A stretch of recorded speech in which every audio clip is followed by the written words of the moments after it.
Olá, pessoal de Economia Clássica. Na videoaula de hoje de manhã, das 7 às 8, uma colega de vocês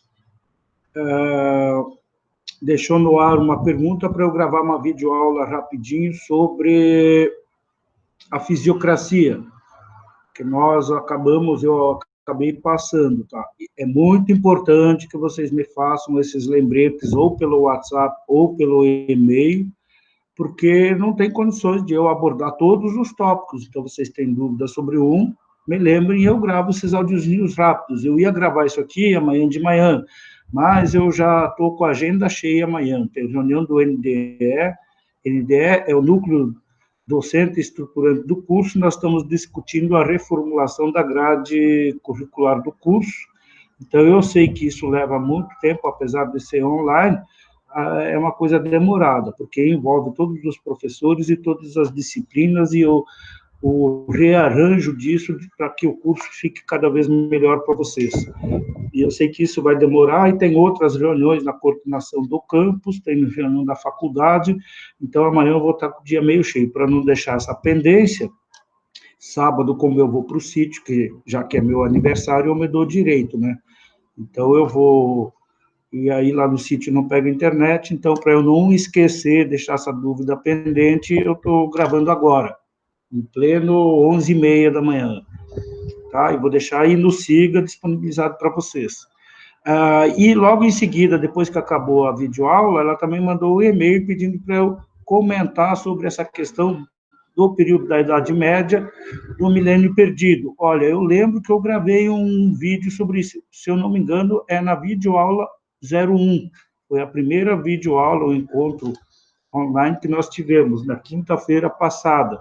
Eu sei que eu me demorei para comentar sobre esse período do Milênio Perdido. Então, bem rapidamente, sobre a Idade Média, os 1000 anos de escuridão aí, é aquele período compreendido lá por volta de 470 depois de Cristo, em que o imperador romano Constantino se converteu ao cristianismo, tornou a religião, o cristianismo como religião oficial do império, e esse período se estende mais ou menos até por volta do ano de 1300, eu sou péssimo com datas, entrem no Google aí e procurem, imperador Constantino, qual é o ano em que ele se converteu, em que a religião cristã, o cristianismo se tornou religião oficial do Império Romano.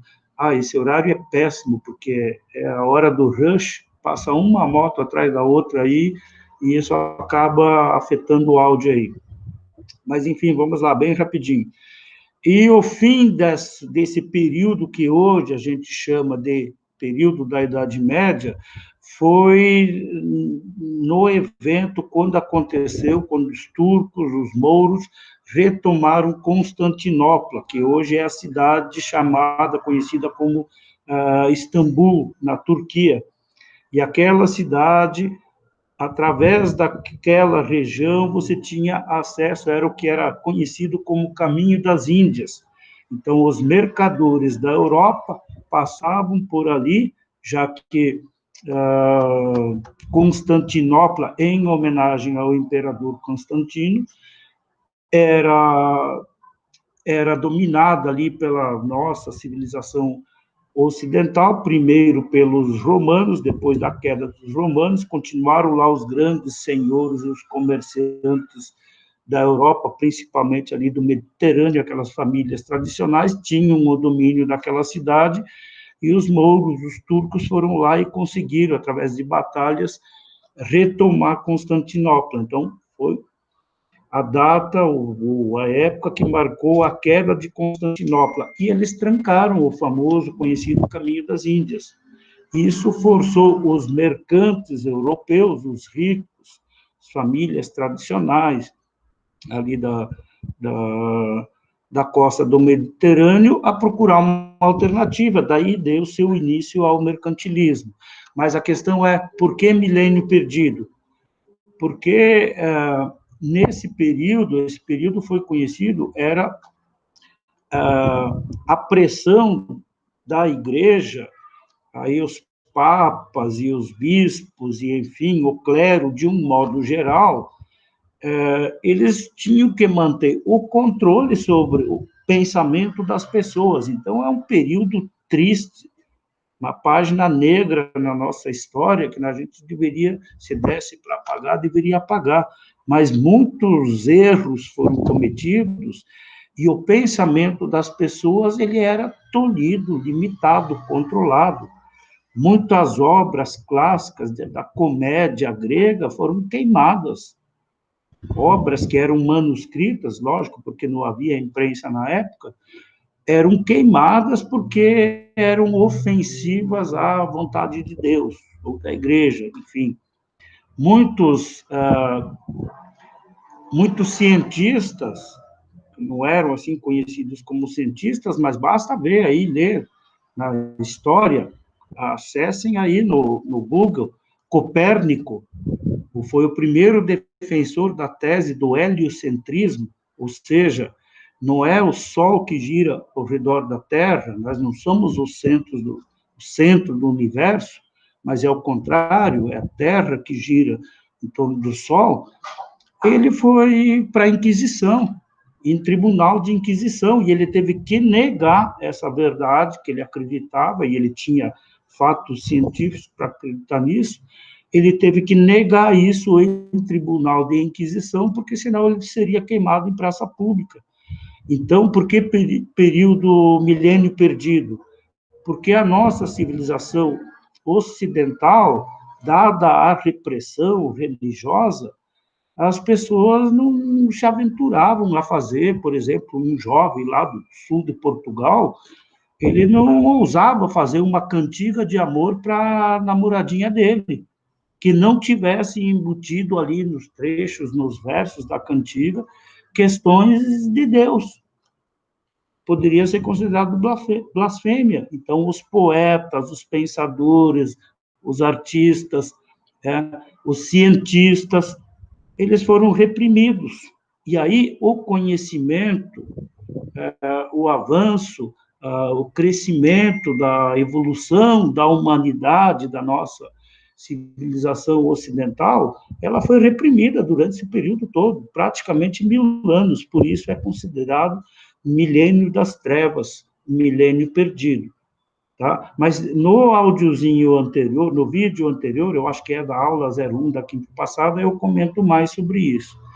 Tá? Agora vamos para, deixa eu mudar o slide aqui, sobre a fisiocracia. E, de fato, eu não comentei nada sobre fisiocracia, passei direto, né? Então, repetindo, façam isso mesmo, me questionem, porque senão a gente vai deixando passar, não tem tempo de gravar 60 horas de aula.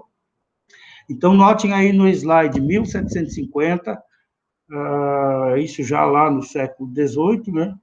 A fisiocracia não existia. De 60 até 70, pronto, virou a febre de Paris, principalmente, da França. Os grandes salões, a nobreza, só se falava nisso, no movimento fisiocrático. E 10 anos depois, já ninguém mais falava dela, porque ela não é considerada uma corrente econômica. Note que esse período da fisiocracia, ele vem aí meio junto com a era mercantilista, que precede a Revolução Industrial, que é a semente, ou que a Revolução Industrial que mais ou menos pavimenta a estrada para o modelo capitalista de produção que nós conhecemos hoje. Então, o que era aquela febre, aquela empolgação da sociedade, da nobreza em Paris, nesse período lá entre 1760 e 1780, conversando sobre isso? É que a nobreza da época, ela precisava justificar a sua nobreza e a sua, como é que eu vou dizer? As suas, toda a tranquilidade que eles tinham, não precisavam trabalhar, eram nobres, eram ricos, proprietários de terra.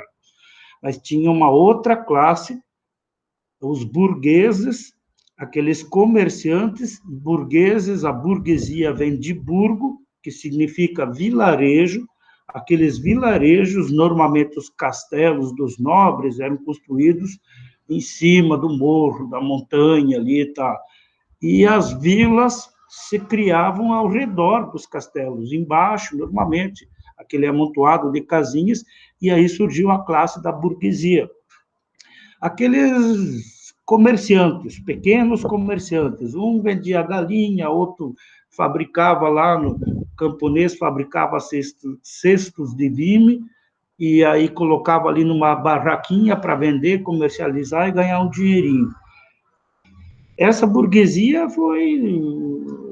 ela foi crescendo e começou a ganhar importância no cenário. Não era só mais aquele simples camponês que ficava no campo, lembrando que lá na Europa, na França, na Alemanha, na Inglaterra, enfim, eles têm um período de inverno em que não se planta nada, não dá nada. São lá 3, 4, 5 meses que não dá nada.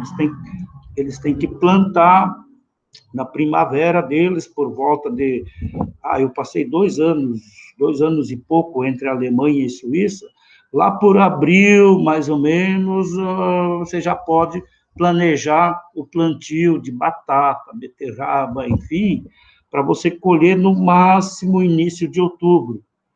Aí você passa lá a primavera e verão é o período do plantio e da colheita, e você tem que provisionar estoques de alimentos, porque depois de outubro, principalmente novembro, dezembro, janeiro, fevereiro, é inverno brabo, e aí você tem que ter comida estocada. E esses camponeses não eram os proprietários da terra. Quem eram os proprietários das terras eram os senhores feudais, os nobres, que viviam lá nos seus palácios, ao som dos violinos, do Mozart, enfim, esses autores das músicas clássicas, contratavam músicos para tocar naqueles salões cheios de pompa, tomando champanhe, e eles tinham que justificar esse padrão de vida para aquela classe lá, não aos camponeses, porque os camponeses eles mantinham os sujeitos tranquilamente ali na atividade deles, porque senão eles tomavam, expulsavam da terra, a terra era dos senhores, então os camponeses dependiam, mas principalmente dos pequenos burgueses, que era uma classe que estava aí emergindo e estava procurando seu espaço na sociedade. Espera aí, vocês estão lá vivendo de festa, nos salões, na nobreza, e nós aqui no batente. Então, precisava haver uma explicação para justificar aquele padrão de vida da nobreza. E aí veio o Dr. Quesnay, era um médico, né? François Quesnay. Ele era muito amiga de uma Madame Pompadour, que era amante do rei, não sei que rei que era, lá da França. Então, ela tinha acesso à corte, e esse médico, como era... Note que o sujeito era um médico. Ele era amigo dessa madame que tinha acesso à corte, e ele começou a espalhar essas ideias. E rapidamente ele ganhou adesão. Então é por isso. Isso justifica os meus privilégios como nobre. E qual que era o que ele divulgava? A ideia da doutrina da ordem natural. Está ali entre aspas, ó. O universo é regido por leis naturais, absolutas, imutáveis e universais, desejadas por quem? Pela providência divina. Olha a vontade de Deus aí de novo, olha o dedo de Deus aí. As leis naturais existem por desejo de Deus, é vontade de Deus, para a felicidade dos homens. Os homens, os humanos, usando da razão, eles podem descobrir esta ordem e se beneficiar. Então, o senhor feudal, proprietário de terras, ele se beneficiou dessa ordem. Então, está justificado a nobreza dele, os privilégios dele, o padrão de vida. O camponês, coitado, azar dele, ele não descobriu essa ordem natural. Então, note, não era uma corrente, não tem fundamento econômico nenhum isso. Não é uma corrente econômica, né? Era uma seita, era um disparate lá de um louco, um médico lá, François Quesnel. Mas por que a gente estuda isso? Então, esse movimento, eu chamei de meteórico, porque, note, em menos de 30 anos, ninguém mais falava sobre a fisiocracia. Mas por que em economia, principalmente em fundamentos de teoria econômica, a gente tem que ver essa coisa, então, se não tem nada a ver com economia? Porque uma coisinha tem, sim. O tal esse doutor Quesnel, ele acabou publicando para dar fundamento para as argumentações deles, o que se chamava tableau économique, ou tabela econômica, né? Em que ele dividia, desculpe, as classes sociais, né? O camponês, o burguês e o nobre, em diferentes classes, né? E a economia como um todo em setores. Então, ele fez para quem tiver curiosidade, ou procura na internet, ou na biblioteca da Unemar, tem o livro do Dr. Quesnel, na coleção dos economistas, aquela tabela não faz sentido nenhum. Ele divide lá as pessoas, a sociedade, em classes sociais e os setores de atividade em setores diferentes. Então, tem o proprietário, tem lá a importância dele, o quanto que ele afeta os outros, etc. E tal. Não faz sentido nenhum aquilo, nem perca um tempo de tentar decifrar aquela tableau économique, porque ela não tem fundamento, não tem nada. Mas eles justificavam aí a renda dos senhores proprietários que recebiam metade da produção dos coitados camponeses. Então, acabava justificando. Né? Mas por que é importante? Porque foi o primeiro movimento assim que separou a economia em setores. Hoje nós temos o setor da indústria, do agronegócio, do comércio, dos serviços. Imagine você analisar a economia sem a divisão por setores. Então, esse mérito, dividir a economia em setores, por isso é que a gente estuda ainda rapidamente, dá uma passada pela fisiocracia, de preferência mais rápido do que foi o próprio movimento fisiocrático.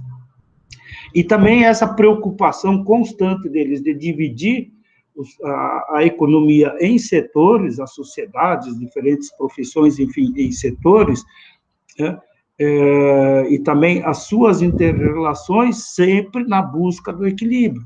Em outras palavras, eu queria dizer, o sujeito é nobre porque é nobre mesmo, ele não tem culpa. Então, era uma forma de meio que eles serem absolvidos do padrão de vida que eles viviam na época. Mal sabiam eles que logo ali na frente viria a Revolução Francesa, né? Então, mas isso aí, enfim, é outra... e só por curiosidade, é que nesse tableau économique, exatamente os camponeses lá, que eram os que trabalhavam, plantavam, produziam, e de sol a sol aí, no período que dava para produzir alimentos, principalmente, nesse tableau économique, essa classe de trabalhadores, os camponeses, foi batizada ou apelidada pelo Dr. Quesnel como classe estéril. Só por curiosidade. Tá bom, gente? Fiquem bem. E não se esqueçam, tendo mais dúvidas, mandem aí que a gente grava áudio.